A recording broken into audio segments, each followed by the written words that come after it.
now it's focusing on being the best football team that we can be. You know, it's not missing any steps, not going out there and waiting for anything to happen. It's going out there and making it happen. The LA Chargers are about to fool everyone, and not in the way that you would think. Ever since Jim Harbaugh came into town and took control of the ship, there was almost like an immediate culture change.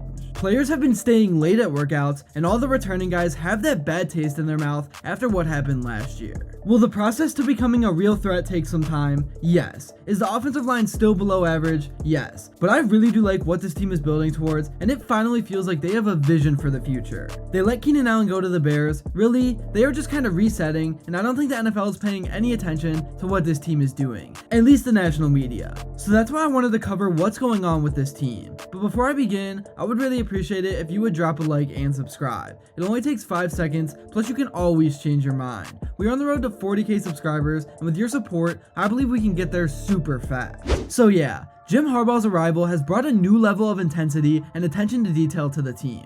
During the 2024 minicamp, Harbaugh emphasized the importance of incremental gains and total dedication from both players and coaching staff. One of the standout aspects of Harbaugh's approach is his focus on priorities. He's instilling a culture where family comes first, self-care second, and the team third. The philosophy is aimed at creating well-rounded professionals both on and off the field, which is something in the long run that will definitely create just a better and also winning environment. And like I said, what it's actually done is it's made the players want to put in more work than what is normally expected. As we approach training camp, there's a lot of excitement building around the team. Harbaugh has been hands-on, getting mic'd up during minicamp to give fans a taste of his coaching style. His energy and enthusiasm are infectious, and it truly is clear that players are buying into his system. The team has also made some significant roster moves. While letting go of veteran receiver Keenan Allen was a tough decision, it signals the Chargers' commitment to rebuilding and really looking towards the future. This reset mentality is exactly what the team needs after last season's disappointments. Like me and many other people have mentioned, one area of concern that remains is the offensive line, which is still very subpar compared to the rest of the league. However, the coaching staff is likely to prioritize this area as they prepare for the season. Harbaugh's track record suggests he'll find creative ways to maximize the talent he has while developing the younger players. And as for the actual player updates, keep an eye on Derwin James Jr., who's been praised for his impactful leadership during the offseason program.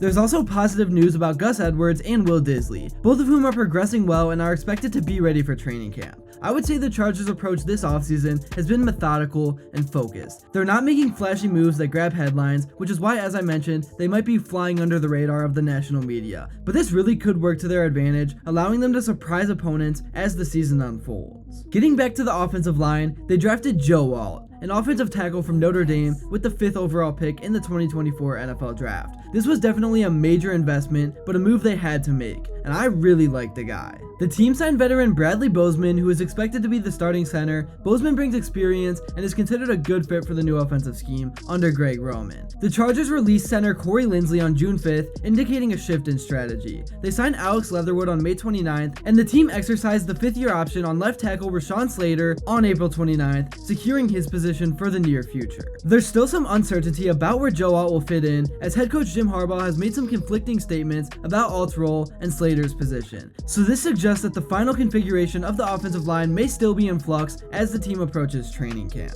Now to talk more about the departure of Keenan Allen, many fans have had a range of reactions to him leaving for Chicago. He issued a heartfelt goodbye message on Instagram, expressing his gratitude and love for the city and its fans. This emotional farewell provided some closure for many fans, but it also sparked varied responses across all of social media. But now to get into the new receiving core, it's a pretty young group that doesn't have a lot of expectations, and I think Justin Herbert could really like a few of the guys. He even publicly embraced the new wide receiver lineup, which has helped to instill some confidence among the fan base. His support and positive outlook on the revamped receiving core suggests that there is potential for growth and success. Despite the mixed feelings, the Chargers' overall offseason moves, including the changes to their receiving core, have been positively graded by analysts like those at Pro Football Focus. So this suggests that while fans may have reservations, there's an analytical basis for optimism about the team's direction.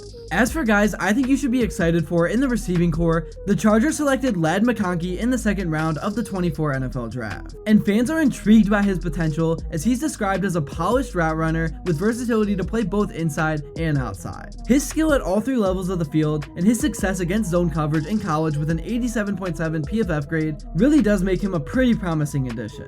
The next guy I want to talk about is Quentin Johnston, who had a really poor rookie season last year.